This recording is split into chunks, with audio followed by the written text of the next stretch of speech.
Hello friends, অনেসাস mini ব্লগে সবাইকে welcome. সকাল সকাল বেরিয়ে পড়েছিলাম ধানউলটির উদ্দেশ্যে। এক অভূতপূর্ব দিনে সাক্ষী হতে চলেছিলাম আমরা। আগের দিন সন্ধ্যাবেলায় মল রোডে কিছুজনের কাছে শুনেছিলাম ধানউলটিতে নাকি বরফ পড়ছে।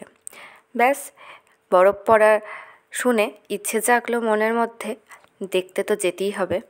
তাই জীবনে প্রথমবার তুষারপাত দেখব, সেই আনন্দে স্কুটি নিয়ে বেরিয়ে পড়েছিলাম মসুরি থেকে ধানউলটির দিকে।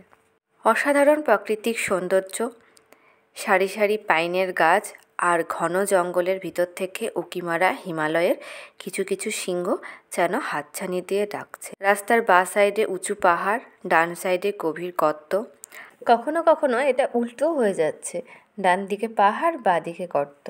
মাঝে মধ্যে ভেঙে পড়া পাথরের চাই মনের মধ্যে বেশ ভয় জাগিয়ে দিচ্ছিল। কিছুটা ভয়, কিছুটা উৎসাহ, কিছুটা কৌতূহল, নতুন কিছু দেখবার একটা উদ্দেশ্য নিয়ে ছুটে চলেছিলাম আমরা। বন্ধুরা, মসুরি থেকে ধানউলটির দিকে যতই এগিয়ে যাচ্ছিলাম, পর্বতের উপর থেকে গাছগুলো যেন হারিয়ে যাচ্ছে। বন্ধুরা, একদিকে পাহাড়ে রোদ আসছে, অপরদিকে পাহাড়ে ঘন মেঘে বৃষ্টি হচ্ছে। প্রকৃতির এমন বৈচিত্র্য আগে কখনো দেখিনি। প্রথমবার দেখে আমরা দুজনেই খুব ভয় পেয়ে গেছিলাম। পরিষ্কার শুকনো রাস্তা দিয়ে যেতে যেতে হঠাৎ করে রাস্তাটা কেমন ভেজা ভেজা হয়ে গেল। রাস্তার দুই সাইডে এবং দোকানের সামনেগুলোতে দেখি বরফ পড়ে রয়েছে। রাস্তার ধারে বরফ পড়ে থাকতে দেখে মনটা বেশ বিচলিত হয়ে উঠল।